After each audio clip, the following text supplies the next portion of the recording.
welcome to the tool library demo series. Today's theme is building investment readiness. And for those of you who don't know, my name is Shami and I'm the network catalyst at Pollinate Impact. I have my colleagues Ariel and Anandita here with us today. And if there's any trouble, any issues accessing the poll or anything like that, please feel free to message us in the chat. So jumping into today's session, as ESOs are, one of the primary ways that we measure our success is by looking at the ability of our entrepreneurs to support follow-on funding. But achieving this is easier said than done, right? So what does it mean by being investor ready? And how can you, we're looking at how do we gauge investor readiness? How do we build our programs to deliver these investable entrepreneurs to our investors, and how can tools help us along the way, right? So today we have Max Pitchlook and Andrew Hobbs from Impact Amplifier and Village Capital, who are joining us and sharing a little bit about their tools or platforms that are so valuable to ESOs and entrepreneurs in building this investment readiness. So welcome, Max, and welcome, Andrew.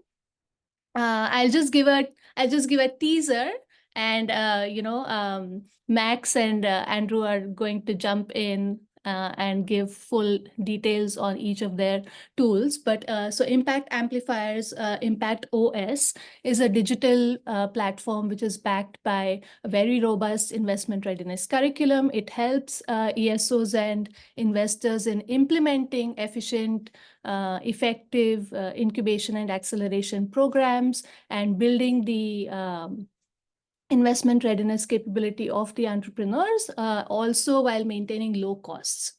Now, Village Capital's Abaca Capital Explorer is a platform that allows entrepreneurs to explore multiple funding options, the various funding options that are available to them based on the company's goals, their vision, their needs, and then ESOs can use this information to guide their entrepreneurs in making those financial decisions and facilitating, relevant connections for them.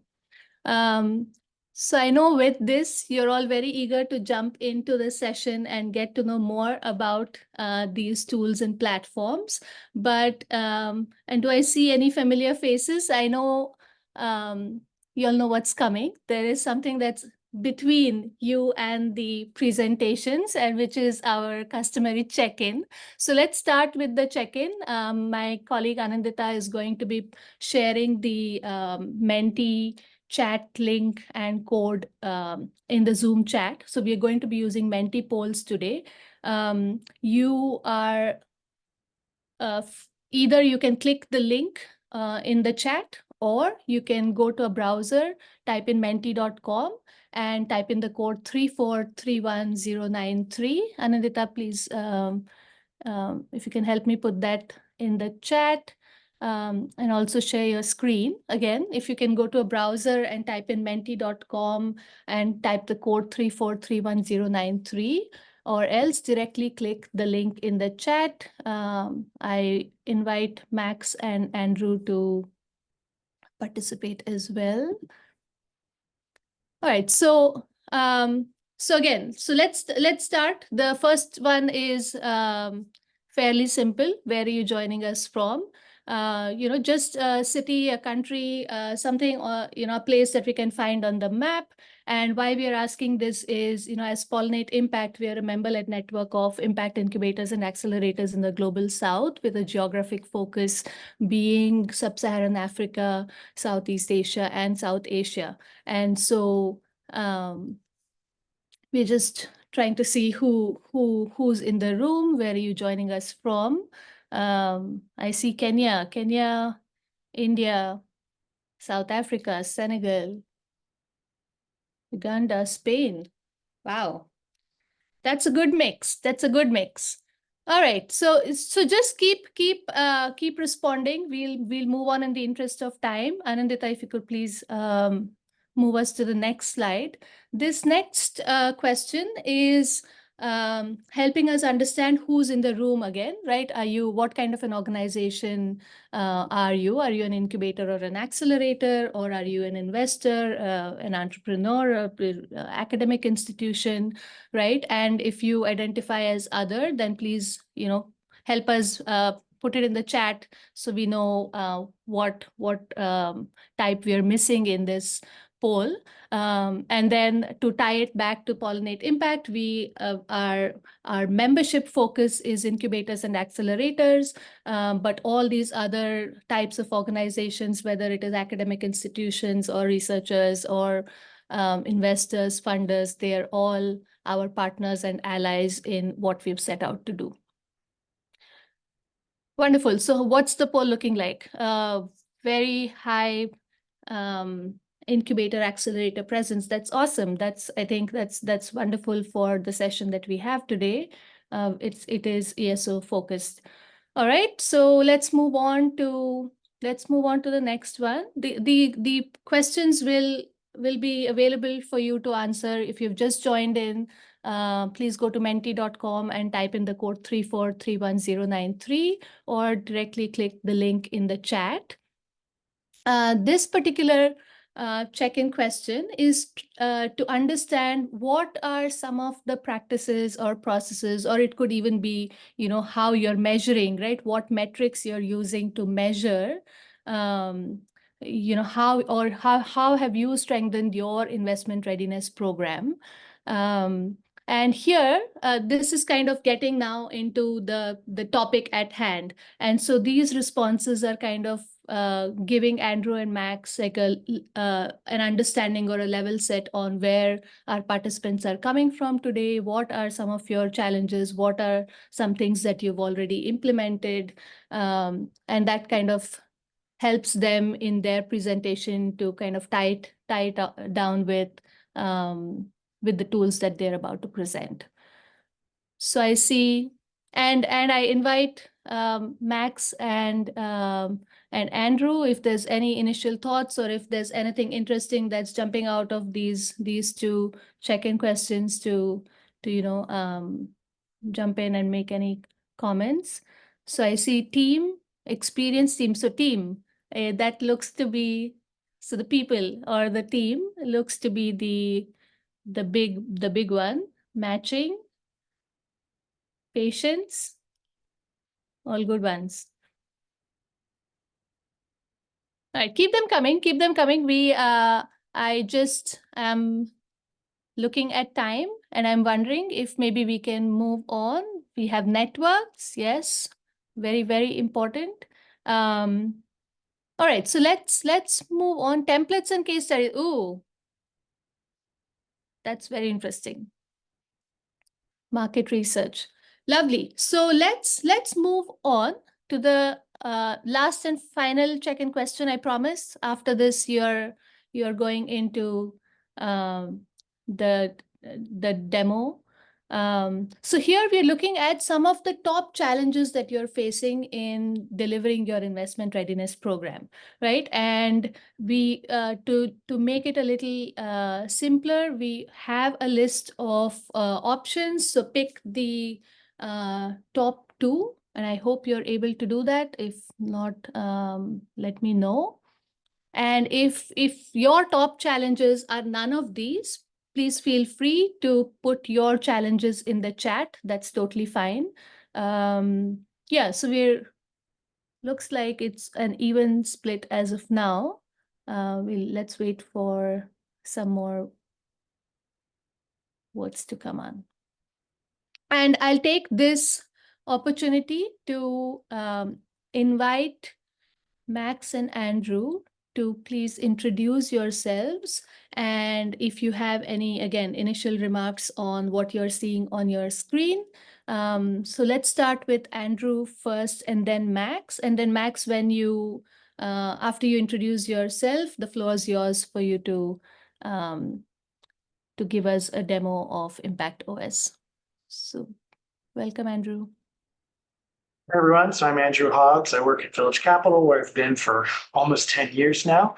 I lead the Abaca team, which is our software to help entrepreneur support organizations like you help level up investment readiness for companies. Before that, I was working on the accelerator team for many years, so I've been in the trenches like many of you, and love seeing the data come in here on what your challenges are, because it resonates with a lot of why we built the tool, and I'm sure Max is seeing the same. So excited to present to you soon. Thanks, Andrew. Welcome, Max. Floor is all yours.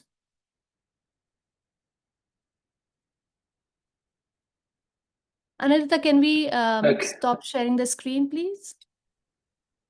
Thank you.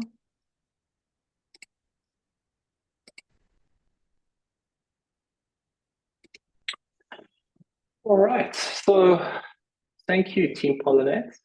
Ariel and Shami, thank you for the invite. This is a wonderful opportunity to showcase our work.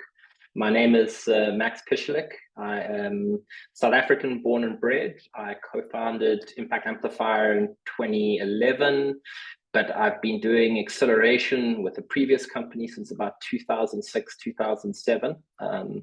And yes, been really building this infrastructure around investment readiness for quite some time. It's great to have Village Capital here too. I remember when Ross started Village Capital in the early days. Ross Baird, him and I used to talk about this endlessly at Andy conferences for years and years, and trying to crack this capital gap. And I would say, Impact Amplifier, we are an organization headquartered, as I said, in Cape Town, South Africa. Our work is across 17 countries. We have a separate entity, governance and team in Nigeria that covers West Africa, and our South Africa office covers Southern Africa.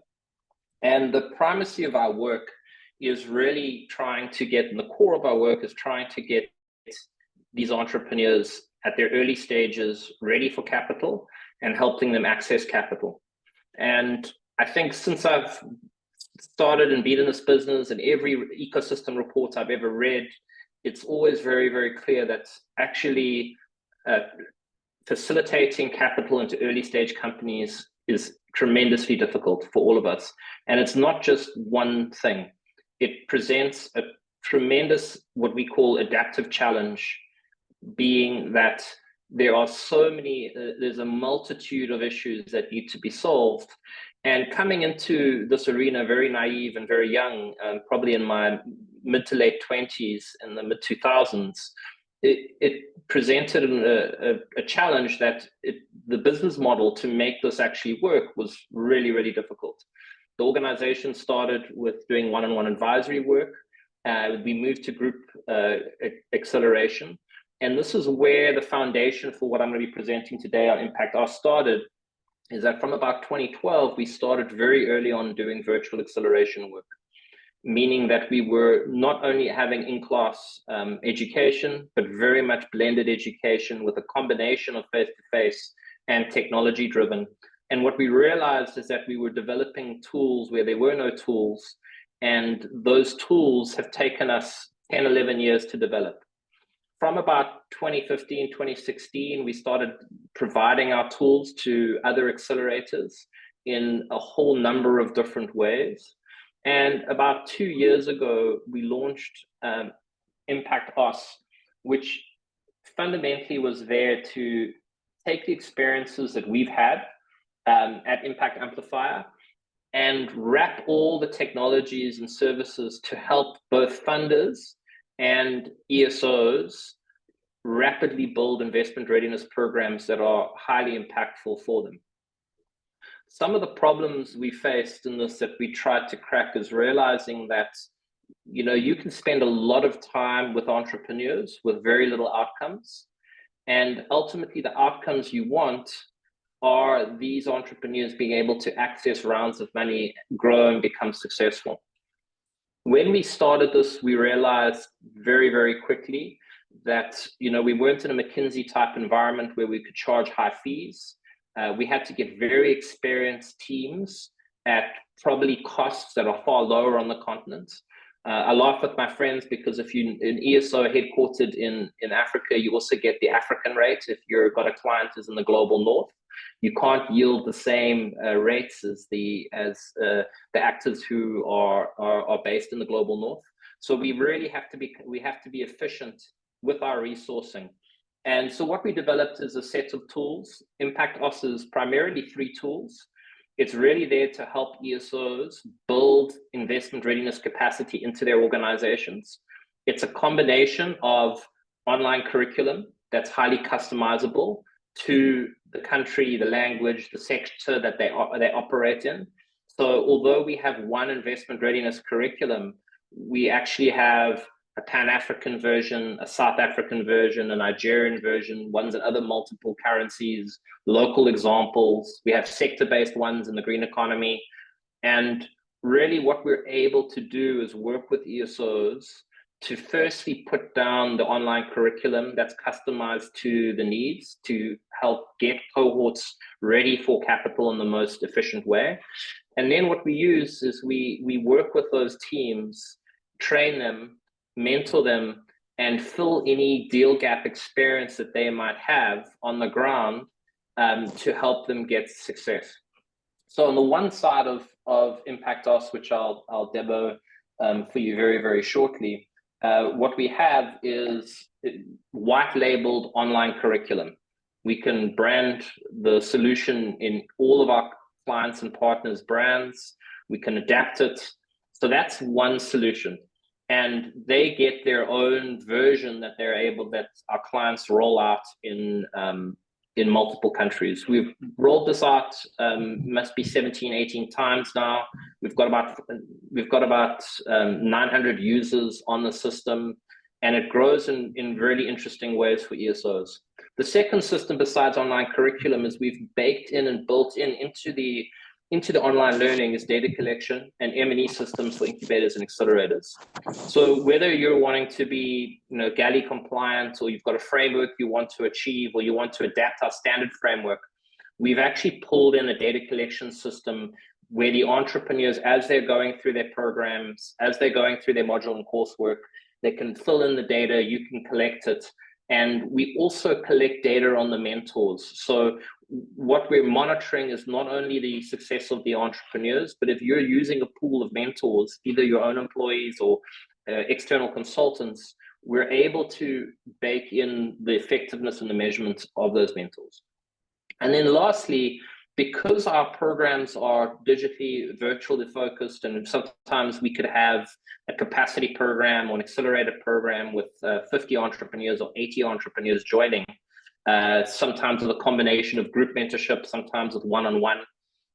We have an internal communication system. Meta was very kind to basically provide us with the 0-rate license on their closed social network workplace, which means that we have a white labeled communication system.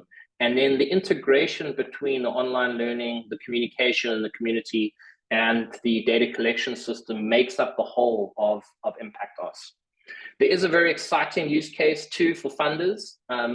Many funders have, as you all know, online funding application forms, and entrepreneurs and social entrepreneurs across the continents, to their delight and dismay, have to go through very long processes in filling those out. What Impact Os also has found a home in is we're able to provide education or acceleration to fill in that online funding application form.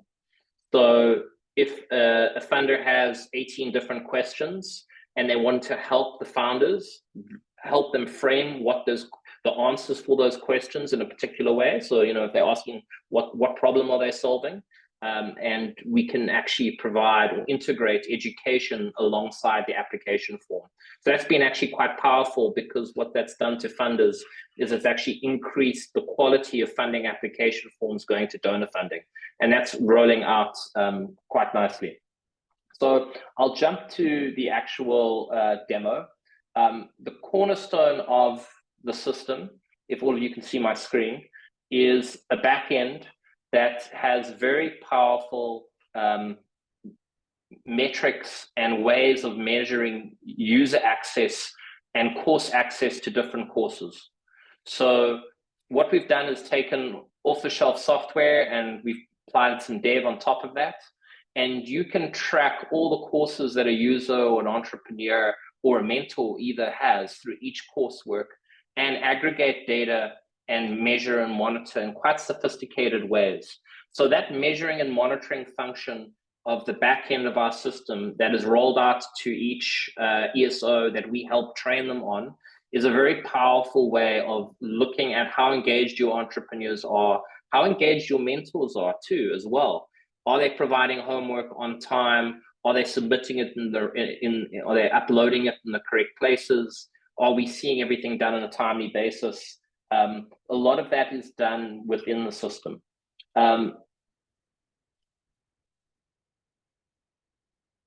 What I'll show you here is an example of what a very basic customized course can look like. This is a program that's run with this called the Sahara Impact Fund with Leap Africa in Nigeria. It's an amazing program because it combines both grants and acceleration. And what our system is able to do as well is integrate an investment process, a single investment process, into an online learning journey for the entrepreneur that is fully baked from end to end. So although they're going through an acceleration program, they're actually going through an investment process that includes acceleration. I'm just struggling to get Zoom out of the way of my menu system there. Okay. Core to the program, everyone, is online learning curriculum. And every single program we have on the left is split into modules. Those modules, as we mentioned, are typically customized. So if you're working with Nigerian-only circular economy entrepreneurs and you only want Naira-based case studies included, it's quite easy for us to adapt our core content and curriculum, shift it by about 10 to 15%, and come out with a fully white labeled system actually very rapidly. So I think that's one of the unique advantages of it, is that we can actually deploy programs very, very quickly. And if you think about it, the program is actually being structured, although you only see 9 modules, we could have developed this module in 1 year. It's probably gone through about 12 reverts over 9 years. So they're actually very, very important key pieces that find their way into the system. One thing that happens across all of the programs we run is every single program has an introduction. And in that introduction, we're collecting baseline data of the company. And here, if my system actually works quicker, my data is running a bit short. What you should be able to see here is the data collection system that's embedded in the online learning. So what we do often with an introduction of an accelerator is we introduce the course, the objectives of the course, potentially the funding documents that are required at the end that will be presented if there's money to an investment committee. If it's only acceleration, there won't be that. And what we're doing is not only setting the stage for the requirements of the course, we're doing a whole range of data collection and baselining, not only for our needs as the accelerator, but also for the entrepreneur to validate how investment ready, for instance, do you think you are? Can we even get a baseline around how ready, can we introduce investment readiness? Can we get a baseline of how ready you actually are? So that when we have a baseline, the entrepreneur can quite easily measure how strong their investment case is across multiple dimensions at the end. And typically, if you look at the where investment readiness comes, the strength of the investment case is split between a few key areas. Obviously, there's the experience of the entrepreneur, their ability to communicate to investors and their track history. But it's not only that, it's the size of the problem that they're tackling. It's the uniqueness of their solution and how much traction they've gotten in their certain market segments. Ultimately, traction is everything. And then really for capital, it's about the strength of the growth strategy. And if there are impact investors involved, how strong the impact case is. So you tend to find we zoom in about 3 or 4 key areas, and we panel beat the quality of the investment case of wherever those entrepreneurs are. And what each module does is after you've gone through the baselining of the first module, and some of the baselining we do is we do an example pitch. So, if you're joining the program, tell us your story right in the beginning. and you can upload that story, and you'll be able to see it right at the end when you share your investment documentation, or if the program has a pitch included, it'll include that as well. But ultimately, what we're trying to do is we're trying to take the very important core components of an investment case, break them into 9 modules or 9 parts, and then panel beat each component of it dynamically, that out of the end, you squirt very powerful funding documents that can go to investors. Now, ultimately, what we tend to find is always there's a very high throughput of entrepreneurs who might enter a program, and there are very few deals that come out ready. So readiness within the timeline of a program can always shift and change.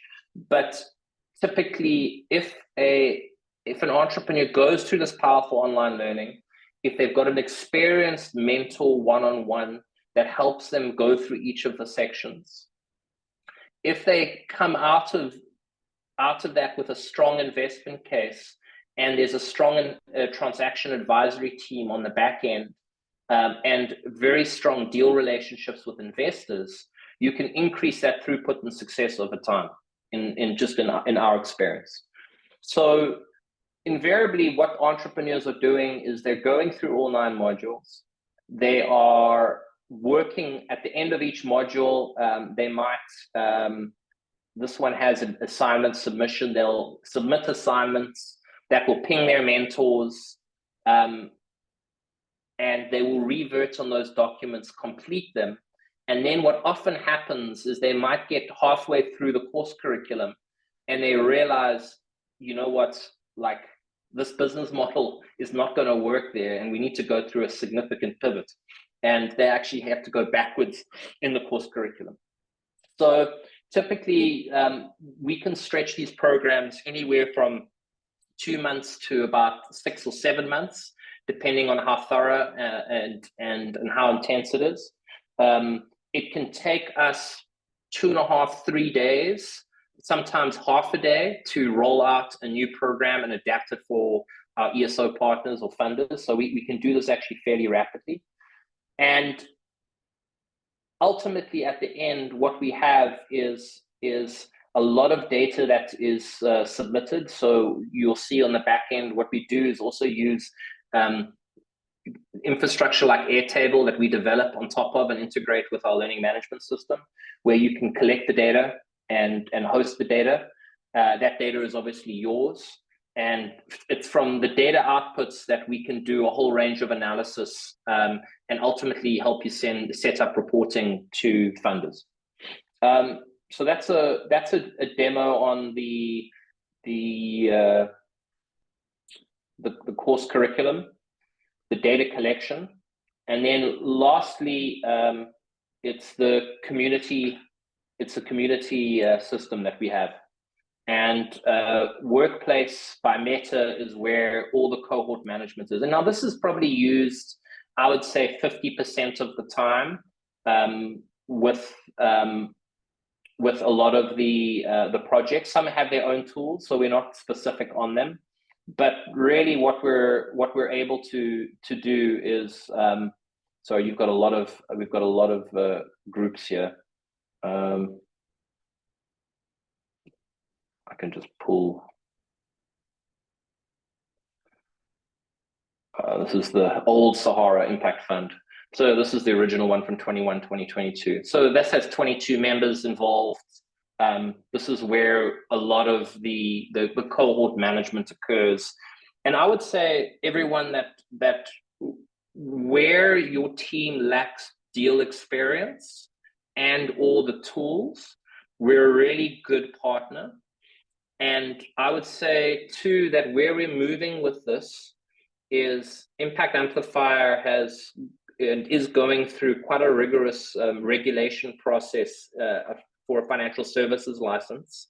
But what we're starting to do now is extend debt to our partners using our tools, meaning that they can on-lend to their clients. So ultimately, where we're going with the system is ESO partners who use our tools might work with our team to set up a program, manage a program, run a program. If they don't have a supply of money in their country, we want to be able to provide that concessionary supply, and in our mind, it's going to be concessionary debt, and extend that debt to the ESO partners using our tools. And the reason is that across the continent, we find that with all of our programs that there simply is just a lack of money in the system at the earlier stages.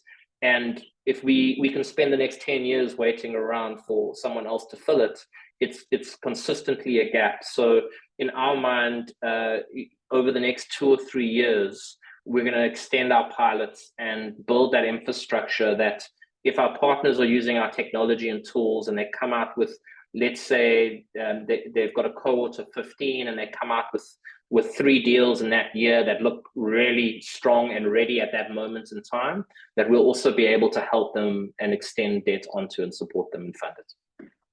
So I'll stop there. I don't know if you want to take any questions on that. I know I've been talking for a while. I should have a couple minutes left, but I think I can take a pause there and maybe answer any questions from some. Yeah, thanks, Max. Yeah, we do have a couple of questions in the chat, and maybe they're slightly linked. So I'll read both of them and you can take it in whichever order you'd like. So one is Claire, and Claire and James, if I do not represent your question correctly, you're free to unmute and ask your question. But so Claire is asking if this is suitable to specific types of business models, right? And how do you handle a situation where you have diverse cohorts? How do you tailor the training and their journey if you have a mixed cohort?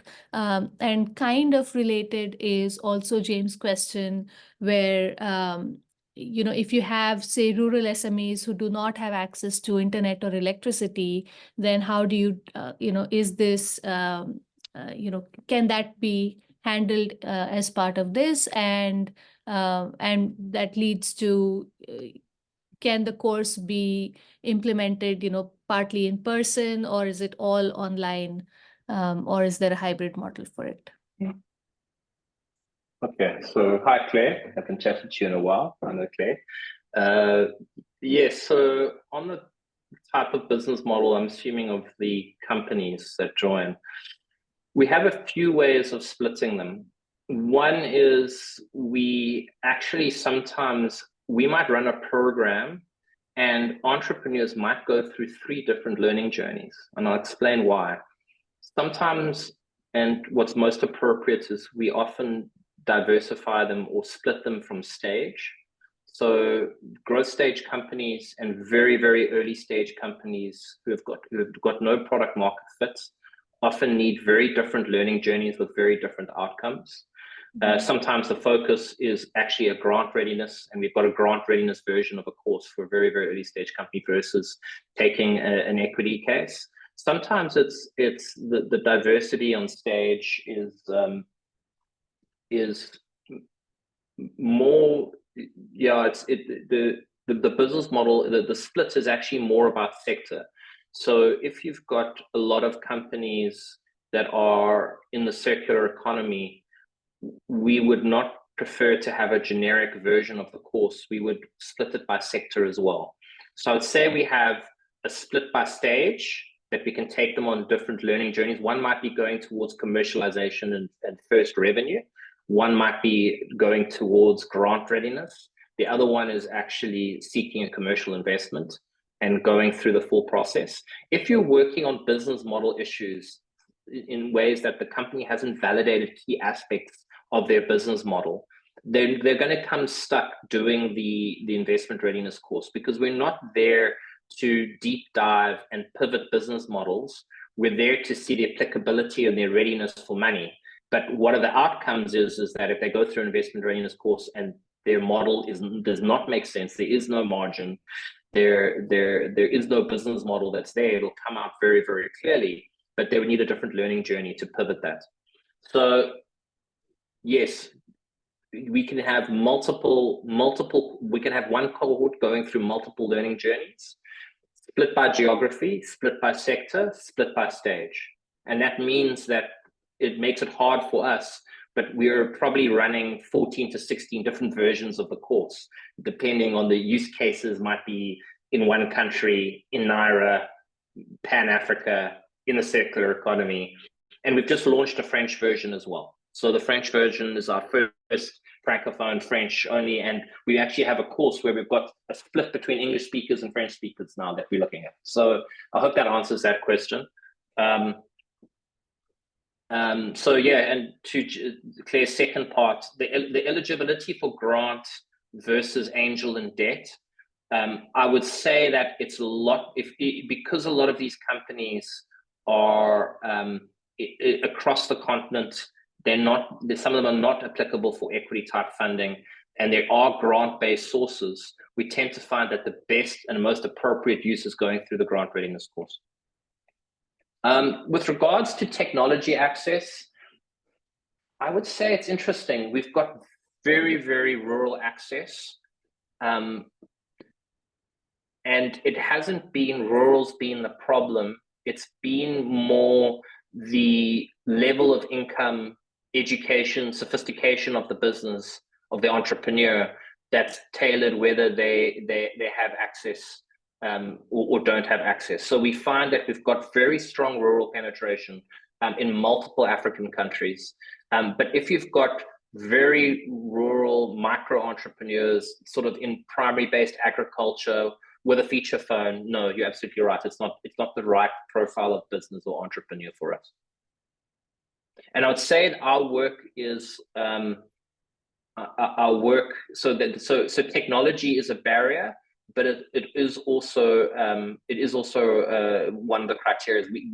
We're not suitable to crack rural based entrepreneurship where there isn't technology access.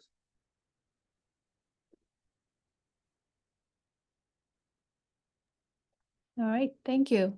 Claire and James, I hope that answers your question. If not, please feel free to unmute and ask for further clarification.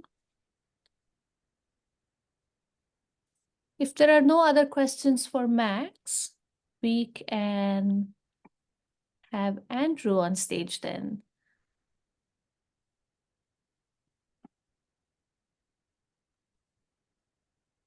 All right. So James says he is good. Thank you, Max. We will come back to more Q&A for both Andrew and Max at the end of Andrew's presentation. So keep those questions coming. And welcome, Andrew. The floor is all yours. Hey, everyone. Start my share. Okay, so first I'll just introduce Village Capital and my work and why I'm here. So, gallery of many of our entrepreneurs. You can see great diversity in the kind of entrepreneurs we work with.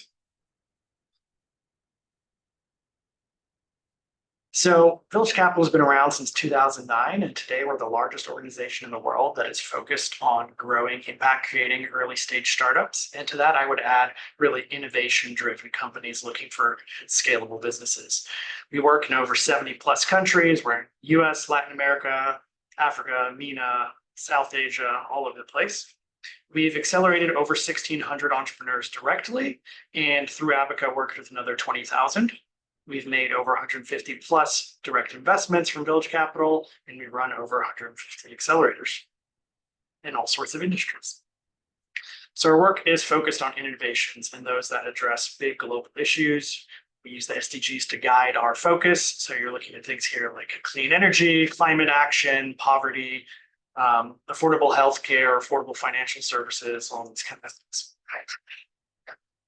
We work directly with the founders in our accelerators, where we're taking them through our investment readiness and milestone-based curriculum. We work with ESOs like yourselves, where we do capacity building. We sort of have an accelerator for accelerators, helping you to build your organizations.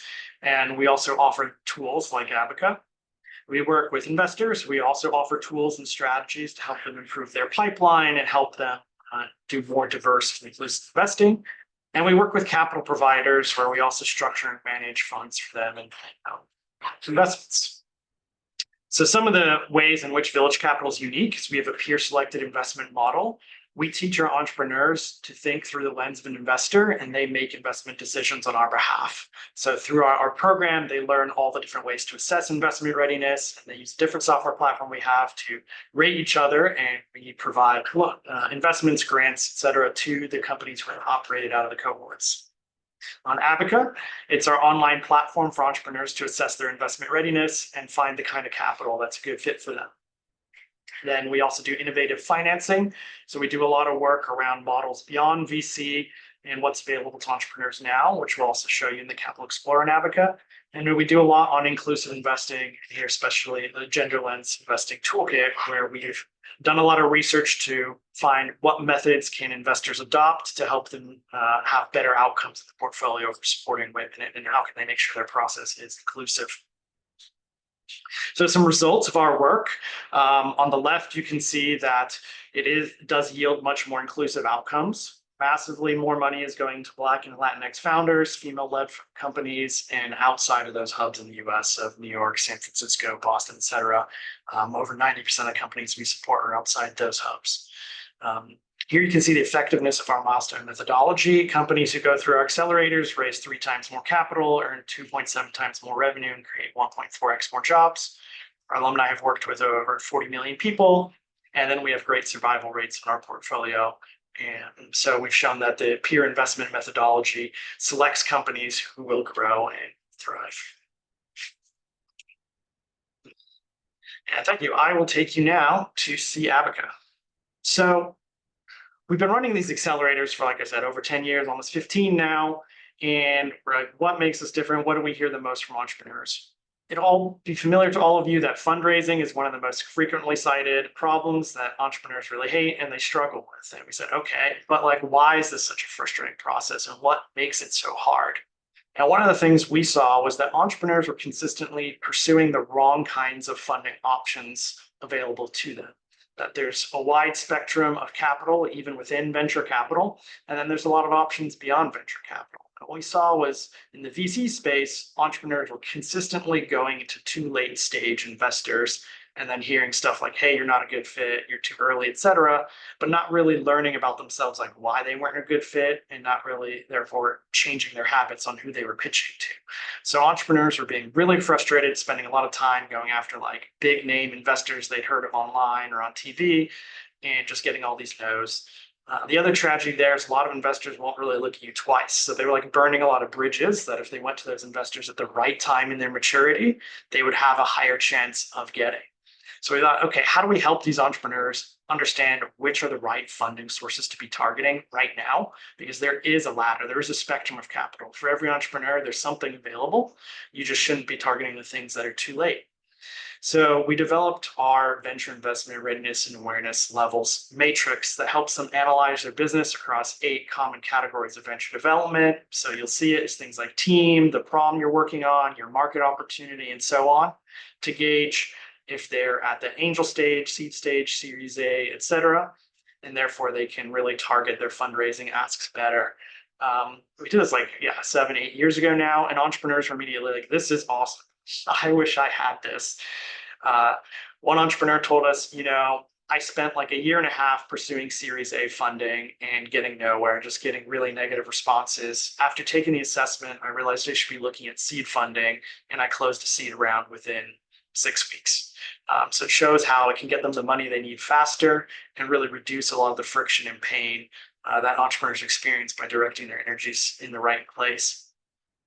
So I'll show how on Abaca we have first the venture capital, or really scalable business assessment that helps you see what stage of VC are you sort of a good fit for. And then our other assessments, the Capital Explorer, which help you analyze really what other innovative financing tools are out there that might be a good fit for me.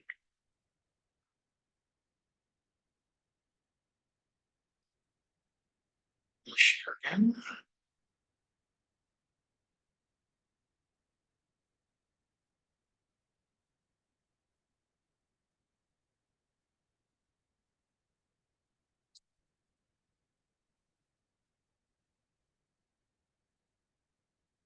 Okay, So for every entrepreneur that comes into Abaca, the very first thing they encounter is the venture investment level assessment. So we've designed it to be very simple to understand. We have tried to optimize the language so entrepreneurs don't need to understand a lot of like techno speak, business speak.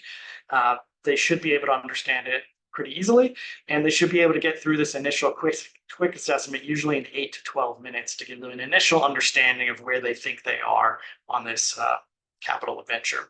So for each one, all they have to do is slide through until they hit a milestone that isn't true for them. So you'd say, hey, we have 2+ co-founders with differentiated skill sets. Yeah, my 2 team members are very different. Our team has personally experienced the problem. Okay, what does like personally experience the problem mean to this assessment? I might be wondering. So I can look at right for some additional details. So an example would be if I'm developing a new irrigation system, hey, I was a farmer for 5 years and I saw the need for a better irrigation system. You've experienced the problem. It could also be somewhat indirect. I sold irrigation systems to farmers for 10 years and heard repeatedly that farmers wanted a better system. So you can see how we give some examples of the sort of evidence that would cross the milestone for you. So they'll click through and you'll notice they can't skip levels. It is linear, and that is very deliberate. So once you go through these 8 categories, and I should mention that we developed this framework with several hundred investors and with over 1,000 entrepreneurs, and we've been receiving positive feedback over the past like 8 years around it. So it's a very also evidence-based framework.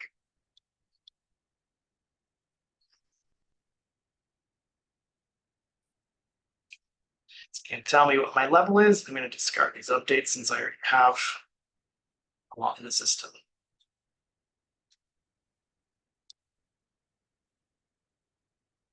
When an entrepreneur completes the assessment, they'll get this whole page here, which tells them a lot about their business. So under their level, it'll say, hey, you're still working on setting your vision. This gives some information about that level, particularly what sort of funding options might be available there. So you might see loans, investments from friends and family, personal savings, personal credit. Those are the most common ones for sort of innovation-driven in startups at that level. We have the grid here that shows the strengths and weaknesses for the business, so they can immediately see where they might want to focus some of their attention. And we recommend next milestones for them to focus on in order to level up their business. And for each milestone, we indicate why is this milestone important, how to talk about this milestone with investors, and some questions investors may ask. So if you're working on this one, there's a number of questions you're likely going to see in a meeting, and you should be prepared for those. Similarly, we have a section below on your achieved milestones, which helps you focus on or helps you talk about and brag about the milestone we've already achieved. So if you're going to say you've completed this milestone, you should probably be able to describe what's here. And again, we touch on some of the questions investors may ask you if you're claiming to achieve this. So entrepreneurs told us this is awesome. It helps me find capital. ESOs and investors are like, this is awesome. It starts to give me a common language to compare in entrepreneurs I'm working with. So I can say, hey, to my team, yeah, I just talked to this company. They're at level 3. They're going for seed funding and so on. So creating this common language has been really useful. But after we got this framework, we heard from entrepreneurs, also, how do I level up? What do I do next? From ESOs and investors, awesome. They think they're this level 2, but how do I know they're really at that level? What's the evidence behind this assessment? Tell me more. So that's where we created the milestone planner. So inside the milestone planner, entrepreneurs can go into each one of their milestones, provide either evidence for how they've completed it or plan to level up. So for each milestone, there's an evidence question that solicits more information on why they think they've completed this. So once they've done this, the ESO they're working with or investor they're working with can go through and read the evidence behind their investment readiness assessment and understand and decide whether they really agree with that self-assessment. So entrepreneurs can share out this assessment so that you get this full view here of all of the milestones that they're working on or say they can. For a plan, we have a couple fields here they work on. They can choose to set a critical milestone to really prioritize, and we'll talk about that in a minute. They can set their strategy, the outcomes they're intending to achieve via that strategy, and the resources they're going to need, and the finances. So for the strategy, it's like, okay, how are you actually going to complete this milestone? But why we have the other ones is we found sometimes entrepreneurs would present a very plausible strategy, but that the outcomes that they were going to achieve via that strategy were not meaningful and wouldn't complete the milestone. So for instance, this one is our team can build the product and understand the value chain. If your strategy was, hey, I'm going to go on YouTube and watch 10 videos about product management, I might say like, sure, I believe you, you can totally do that strategy. However, the outcome of I've watched 10 YouTube videos isn't compelling. As an investor, I would want to see more in order to agree that you've completed this milestone. Then resources has two functions. It's to help the entrepreneurs focus, and it's to help them develop their fundraising ask.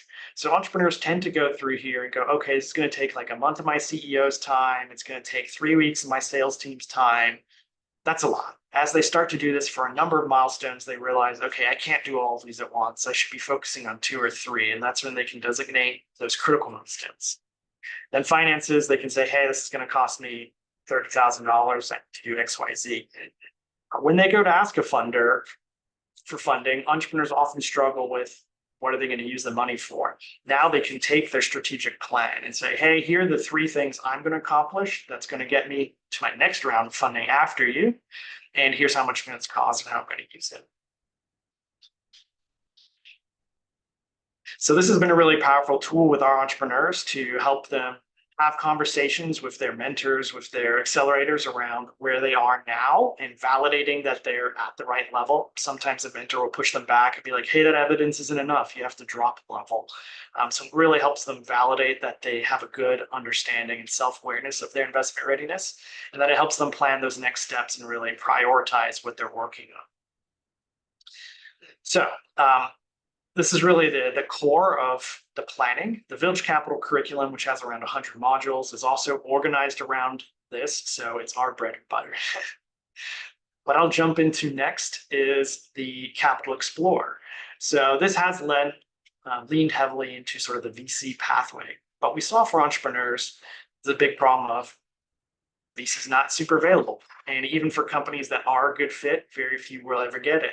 Meanwhile, there's a growing array of innovative financing options that are out there, but they all have like confusing new criteria, and there's not that many of each of them, but there's a lot of options. So it can be really hard for entrepreneurs to navigate these new types of financing that are out there. So we developed the Capital Explorer to go through those new options.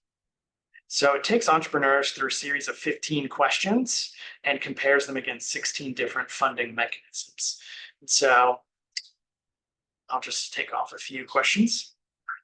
As they start answering these, it starts sorting different options to the top. So you see things like crowdfunding, but specifically debt crowdfunding versus rewards crowdfunding, or revenue-based lending, supply chain financing, etc. There are 16 current options in here, and we'll be adding more. As they start answering questions about their business, their stage, if they're already generating revenue, how long have they been generating revenue for, are they an impact company, how quickly do they need the money, these sort of questions. What are their aspirations, if it's dilutive or non-dilutive, do they want an active or passive funder? It affects what sorts to the top. And the reason we did that is we found that a lot of these answers are not set in stone. Entrepreneurs are up in the air on some of those and are willing to play around with their business in order to secure capital. So this tool enables them to quickly try different things out. Oh, I was thinking maybe nonprofit. What happens if I switch to for-profit? We can see which funding avenues open up to you. So it really gives them an ability to explore their capital options. Inside of each one, there's information about, okay, so what the hell is this offering? What are some characteristics about it? What implications might it have for other financing you want to take in the future? You know, is a VC investor going to look at this and say, like, no way, if that's on your cap table, I'm not interested? Are they totally fine with it? How do these things play out? And there are links to additional resources and some capital providers on our website. We also enable the entrepreneur to compare. So you can jump through and see, well, are there questions that are blacking out a lot of these options for me? It's one of the reasons to play. You might come through here and see, hey, I have an X that's actually like hurting how well I fit for a lot of these. So you could come in and say, okay, maybe if I had toggled that back to nonprofit, it would remove a lot of the options, for instance. So it would hurt my results. So it enables entrepreneurs to quickly understand which of the variables in their business are maybe having a negative impact on, which of these are having a negative impact on their ability to raise funding, and they might want to consider changing in order to expand their capital options. So we can see, yes, the fact that you've selected nonprofit is Xing out like a lot of this. And they can share the results of this with their team, with mentors, accelerators, etc. So we found that, again, this area is really growing, and particularly in a lot of the impact spaces and emerging entrepreneurial ecosystems, these kinds of funding are even more important.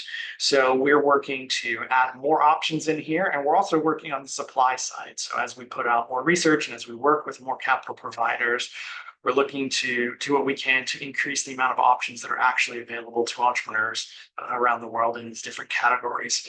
So ideally, we can make some progress there. Great. And now I will switch to questions. Awesome. Thank you, Andrew. I think we do have one question. Catalina, I think. I'm sorry if I've mispronounced your name. Wants to know if this works only for African entrepreneurs, or does it have VC investors from all around the world? It is available globally, so any entrepreneur can use it. Any entrepreneur can use it for free. Accelerators can use it in a sort of cohort setting for subscription, but you can ask any entrepreneur anywhere in the world to use it. Again, we've used our curriculum in over 70 plus countries, and we found consistently that entrepreneurs derive value from this milestone-based approach. So, and it is quite flexible with the way they're looking at their business. Awesome, thank you.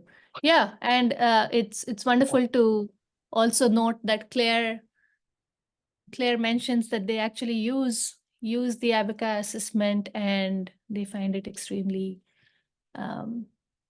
useful. All right, I'm looking at Duncan's question. Once we've gone through the process, do you also help source the capital investors in your network that are best suited for the business? So that depends. Village Capital does run what we call investor coalitions, where we work with a partner to build like a network of investors around a problem thesis, which is often aligned with one of our accelerator programs. So we've done things like zero hunger in the US or climate adaptation in predominantly Eastern Europe in that case. We did one around COVID investments, but those are usually like large funded initiatives where Village Capital is like working to bring together a network of like 50, 70 investors. For smaller ESOs who want to do this by yourselves, you can totally invite investors to the platform, and there are free memberships for them where they can enter their preferences for what kind of companies are a good fit for them. And then when your entrepreneurs join Abaca, you'll automatically be matching them against any investor that you've brought to the system.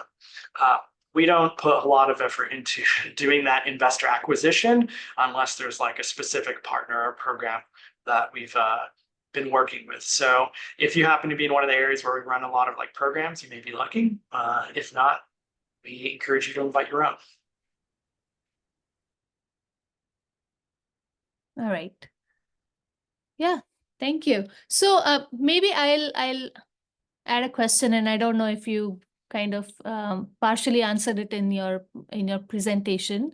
So back to customization, I was wondering, again, going back to either the types of entrepreneurs, right? Whether it is women entrepreneurs, or a refugee population, or right, or maybe it is low growth kind of businesses, livelihood kind of businesses. So how does that play into the recommendations that are made by Capital Explorer, or does it not have any impact at all?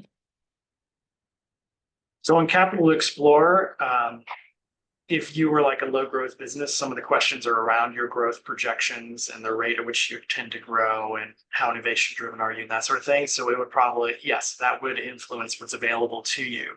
On the investment readiness piece, it's really optimized for innovation-driven businesses, and a lot of like low growth businesses will just probably not advance very far through the levels because there are things around, do you have like $100 million or $1 billion market? Are you building this team to scale? And the answer to a number of those would be like, no. So you'd probably max out at like a level 3 or something, and that's fine. You can be a viable business, great business at that level. You just wouldn't be pursuing like a global scale or something. But I will say we have used the framework with a huge variety of industries. We've used it with, with women-focused programs, specifically refugee-focused programs. Again, things like climate tech, all the way to fintech, to agriculture, to hardware for agriculture, to educations, and entrepreneurs in all those industries have told us it's quite helpful. One of the few cases where an industry can sometimes be a little tricky, I would say, is like pharma, because they'll say, hey, you're proposing a lot of like startup experimentation methodology, and we have regulations. We can't just go experiment on humans on day one. So that can be a little bit of a twist, but otherwise for innovation-driven businesses, pretty broadly, we've heard it's a great fit. Outside of the platform, we have adapted the framework in paper form, or for like SMEs and more like linear growth businesses. But inside Abaca, it's really designed for innovation. It can be linear innovation. It's still aspiring to scale. All right. Thank you. Any other questions do we have for Andrew specifically? Otherwise, we can move into combined Q&A. I know we have quite a bit of time, so if anybody has any specific questions on either Impact Us or Capital Explorer, please, you're welcome to unmute, ask directly. Otherwise, I will have my own questions. One other final thing I can add is we also have a server that is designed for ESOs to do this kind of assessment of themselves. So we've adapted a version of the framework to analyze the maturity of your initiatives. So how mature is your programming? How much have you looked at your ecosystem? What about your funding streams, et cetera? So it's a little bit of the eat the dog food of you're teaching entrepreneurs about investment readiness. What about the maturity readiness of your own organization? So you can use the same tools to build and level up your organization. That's actually fabulous, right? Because a lot of the times we're preaching, but we're not looking. We forget to look at ourselves. All right, so maybe what I can do is start us off, and Max and Andrew, if you have questions for each other, that's welcome too. Maybe I can start us off with this question, and it goes to, you said you've implemented it in, for Impact Us, right? You've implemented it across maybe, I think you said 18 cases. So what's the kind of success you're seeing, and how do you kind of, right? What do you say is a good implementation, and what kind of, is there a case study where you can talk about, or an example that you can talk about where they've implemented it and what kind of results they've seen? And then Andrew, we can come to you as well. Sure. So yeah, it's an interesting question. We've done a fair amount of M&E work on Impact Amplifier's own programs. We have helped our clients using Impact Us measure the impact of their programs. We haven't actually aggregated all of those across, which actually would be quite an interesting exercise to pull into our own impact and attribute our own impact. So no, we've got probably all the data across all the programs of our own programs on our client programs, but we haven't attributed the performance back as a whole just yet. I would say that there are a few things.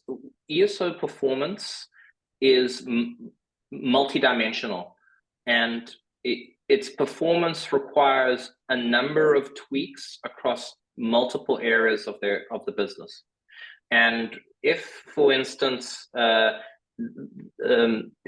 they're attracting the right talent into the organization, that talent is applicable to the right programs, and that talent is experienced and stays and is high growth, I think what we're able to do is we're able to help those organizations hone the skills, particularly for deal readiness in the programs. So one area is you'll have mentors coming from a range of backgrounds, operating across many different methodologies. And one of the things we start to do is pull them into one system and one methodology. That means how they tackle a growth strategy, the steps that they tackle. And Andrew was mentioning how, tools on how you would utilize capital, how the entrepreneur plans to utilize capital and prioritize the use of that capital for the right metrics. That's an intense capacity development process of the mentors that takes 2 to 3 years, we feel, before you start to see results. And results are quantifiable and probably quite, they're qualifiable in a few ways. One is you start to see probably over a 2 to 3 year process, an increase of throughput of quality of businesses entering the program and the number of viable companies that are receiving funding post the program, up to, I would say, 8 to 12 months post a program or cohort ending. So, and secondly, you start to see the baseline scores that we run across their investment readiness score lines, their own sense of how they tell their story to investors from their baseline to the end. You start to see a whole range of increased metrics from the scoring there. So we also tend to get quite heavily involved in how the ESOs are pitching the program objectives, goals. So we actually get sometimes very close into the funding of their own programs and build capacity right early there, because often the program design happens at the proposal phase. And if we can work really closely with the ESOs at that really early stage, we're able to design, resource, and then measure and monitor the program over a sufficient point in time. I would say, though, that the programs that have the highest outcomes are the ones that are providing both capital and capacity. The ones that are purely providing capacity and then have to deliver some form of transaction advisory work to source third-party funding on the African continent, they probably struggle a lot more for effective outcomes. Although those outcomes do deliver, they just deliver over a far longer period of time. And I think one of the things we struggle with on the African continent is just the quantum, the supply of money at different stages and the mandates of that money versus the stage of the companies. And that's where I'd say that a lot of the work there is about forming a collective relationship with the ESO to combine our networks and knowledge of investors, because what investors say they invest on their website and what they actually invest over different time, it changes over different time periods. Yeah. And we've Pollinate Impact has conducted a bunch of workshops with incubators in the in 4 different regions, and a lot of the pain points kind of stem from program design, right? A good program design is the base for everything that follows. All right, Andrew, can we go to you? Any case studies that you'd like to highlight, or stories of how things have changed for certain entrepreneurs based on the use of Capital Explorer? Sure. It's a couple things I'll touch on. So first, we wanted to know this methodology worked. Our hypothesis as Village Capital was that if you teach entrepreneurs to think like investors and they work on it together with peer feedback, that this was a process that would really help them improve their investment readiness because they would know what investors are looking for and they could better prioritize building towards those objectives and achieving those objectives. So we ran an academic study with leading universities in the US for around 10 years, where we studied both our entrepreneurs and control groups. And from that study is where we got the data that showed the 3 times revenue growth, the jobs growth, and the capital raised growth that we were seeing. So we found that, yes, our acceleration methodology was having a great impact on companies. So when we think about success, we're like, okay, are we able to keep doing these things with other entrepreneurs via Abaca? It's very difficult to track that revenue growth, job growth, et cetera, for thousands of companies. So we're like, okay, are we using the same effective methodology? So we think success is helping other accelerators to adopt this system of milestone-based, think like investor acceleration. And then are those entrepreneurs telling us that they found it really helpful, that it changed the way that they were prioritizing their business, that it feels helpful to them in fundraising. And that sort of qualitative feedback is what is easiest to collect and what we hear the most from. Hey, if entrepreneurs are finding this helpful, wonderful. I'll give one small case on how some people use it that I think is very interesting, but I think since we have Claire here, it'd be awesome to hear how they're using it. So one really interesting way some organizations use it is to do like stopgate funding on, hey, we're going to work with you to develop a milestone plan on what's most important to you, and we're going to fund those milestones specifically. So we've had some accelerators do this where they'll release tranches of investment and say, hey, you're like a level 2 or level 3, here are your 3 critical milestones. I'm going to put 10,000 into that milestone, 5,000 into this one, 3,000 into that one, and you can come back in 90 days and ask for more funding, but you need to prove these things before I'm going to give you 100,000.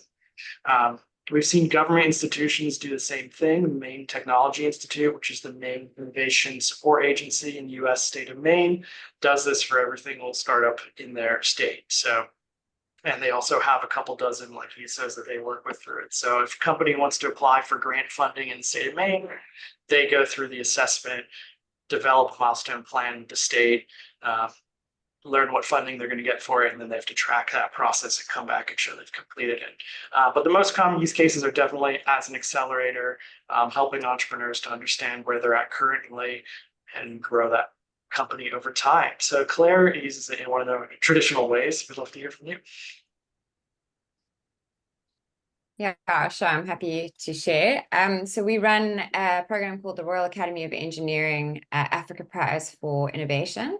It's quite a small cohort, and our funder actually does the recruitment. So the challenge being that we've got quite a diverse cohort, usually different stages, different types of businesses. And so we really wanted to build a customized journey. I mean, the focus of the program is investment readiness as a whole, but we wanted to allow entrepreneurs to customize their journey and their support as they go. So we use the Abaca assessment in the beginning. They go through it with a mentor that they have access to throughout the program. And then we actually have a list of experts that help them work through the individual milestones to move up a level. I wanted to also mention, Andrew, what you said about often, I mean, I'm sure we've all experienced trying to measure impact in a program, and self-reporting of entrepreneurs at the start of the program is usually quite high. They're confident, they think they're much higher up in the Abaca framework than they are. So we do find that they might start off on higher levels, and then as they actually dive into the program, they realize that they're slightly low and they've actually got a lot more work to do. So yeah, so they have consultations to work through specific milestones. We've adapted some of the suggested sort of tasks that you have related to milestones, and there's a set of documents that they will work on, and strategies that they will work on that they will put into a folder, and they're getting feedback from their mentor along the way. So yeah, it's been very useful for us. That's lovely. Thank you. Thank you for sharing, Claire. I think Yes, Claire mentioned something that's quite critical is entrepreneurs self-reporting on any tool you give them being really, really high, especially with regards to where they feel their own investment readiness is. And it's our experience over and over again when they use our investment readiness scorecard tool, which is, I guess, the Abacus, a lot more rudimental, a lot more rudimental of a tool, but you can very much see how high they score. And I think it's the role really of solid mentors with deal experience that are able to rebase that score line and really give them a truthful reflection across what dimensions of investment readiness they're at, and then ultimately, you know, the proof is probably everything's in the milestones, the prioritization of what an entrepreneur does when, how much is it going to cost, and who's funding it, and milestones linked to funding is probably the most efficient approach we see across the board happening. And I think the trick is somewhere between the tool sets and the strength of the mentor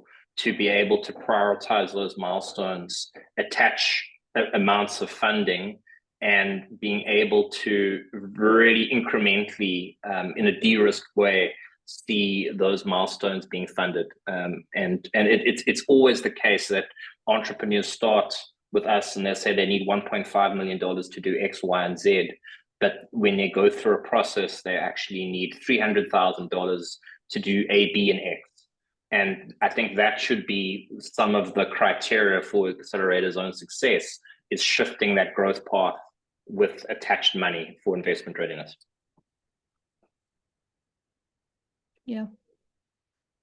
And I wonder if that's something that, you know, as part of your, you know, when you generate those reports, right, to get that picture of how entrepreneurs are, right, at a higher level, right, what's their self-reporting and what really comes out as what really is their level, and then how can ESOs kind of jump in there. Any other, Oliver, let me look at that. So can you shed more light on data privacy and sharing strategy used to ensure data protection and also enhance data sharing amongst various stakeholders? Either of you deal with this? Yeah, I would say we give a lot of control to the entrepreneur and what they're sharing. So their very basic viral level is available to members on Abaca, but everything beyond that, they have to like share with specific ESOs. So it's not just available to anyone that goes on there, because we obviously, these strategic plans are very sensitive. But the idea of the common language is really designed to help share this content between mentors and between accelerators so that you can more easily understand what you're talking to. So one of the things we see in entrepreneurial ecosystems is sometimes a couple of ESOs will adopt it together and use themselves like a ladder. They'll say like, hey, I'm the incubator, you're the accelerator, we'll use it. And when people graduate, we'll pass them off to you at that level 2 or 3, and then they can just keep rolling with the same tool, the same framework that you guys are also familiar with. So we like to use that as a way to sort of streamline the way an entrepreneurial ecosystem works in privacy and sharing. There are a lot of people out there trying to do better data integration between entrepreneurial platforms, because there are hundreds of them, and it's really hard. Max? Yeah, we legally try and handle it the NDA stage when an entrepreneur, terms of service when the entrepreneur applies, and then reinforced in the acceleration contracts that are signed. Some of those are digital signatures, very standardized, but allows really data sharing to happen between the entrepreneur, the ESO, and what we call affiliates. And if there is data sharing between the entrepreneurs themselves, that has to be tightly managed. They can share data about themselves, just no data about the other on any shared communication platforms, which forms part of the terms. Right. Okay. I think I will maybe have one more question before we start wrapping up for today. Because I don't see any other questions from the group. I guess one of my questions is, in the way that you have implemented either Impact Us or Capital Explorer, have you seen any kinds of challenges that, in adapting or in the usage of, say, Impact Us, right? From an ESO perspective, the team is already used to doing it a certain way, right? Are there any pushbacks from the team or challenges that they face in adopting the platform and then implementing it, right? Is there like a learning curve associated with it, and what is that? Yeah, so from my side, because these pieces of infrastructure that we deploy are highly customized, and they get reported on annually, and we get the feedback through multiple forums. We get user feedback from the that's baked into the system, user feedback from the entrepreneur, user feedback from the mentors, and user feedback from the accelerator team. We tend to take that feedback annually and try and incorporate a manageable set of changes in the next version, because we have a customizable system. So the change management, I would say, takes 2 to 3 years before a team gets totally stabilized. The first year is actually very, very difficult, because you're training the accelerator team and the mentors and the entrepreneurs onto a whole new operating system, or what we call Impact Us. And then once we start seeing the feedback, we can prioritize the changes and the change management. But it tends to be that the costs and the implementation becomes a lot smoother and a lot easier. And then we start doing a lot more value add additions on the content where there are content gaps. So, in one version of our circular economy, there wasn't videos, and then there are a whole bunch of additional quizzes. There's now regulatory information on the biosciences courses about the regulatory system in Southern Africa, which is a major gap in year one. So I would say it's a huge change management process from end to end, where a lot of the big work happens in year one of implementation. How about you, Andrew? Sure. So in the past, Village Capital offered a sort of accelerator in a box, where we offered our entire course offering, which was, like 100+ investment readiness modules. And we saw that was too much for most accelerators to adopt. There was a huge amount of curriculum to learn, and when they did customize it to your area, your region, and it was just a lot of work. So what we decided to do with Abaca is really focus on the key, more differentiated and narrow parts of it. So how do you benchmark where your investment readiness sits today? How do you plan what's next? How do you analyze what capital is available to you? So through Abaca, we tend to offer more like 3 to 6 modules that either ourselves or the ESO can teach to their entrepreneurs in anything from like 90 minutes to 3 days. So trying to make it something that's really more complementary to the programming you already have and you can build on top. There is a little bit of training that's really useful to do with the teams, usually around some of the kinds of like mentoring that Claire was mentioning on. So you're going to have a one-on-one with an entrepreneur. How do you lead them through a conversation about this? How do you help them bench their level down? How do you do that in a sort of tactful way and say, lower is not worse, it's better to be accurate. And so again, that training usually takes like 90 minutes to 3 hours or so. And we find that once accelerators have those skills, they're really equipped to do it. And then the accelerators who have the best success are the ones who are doing those periodic one-on-one check-ins and really working with their entrepreneurs around their milestones and doing habit formation around the methodology. Absolutely.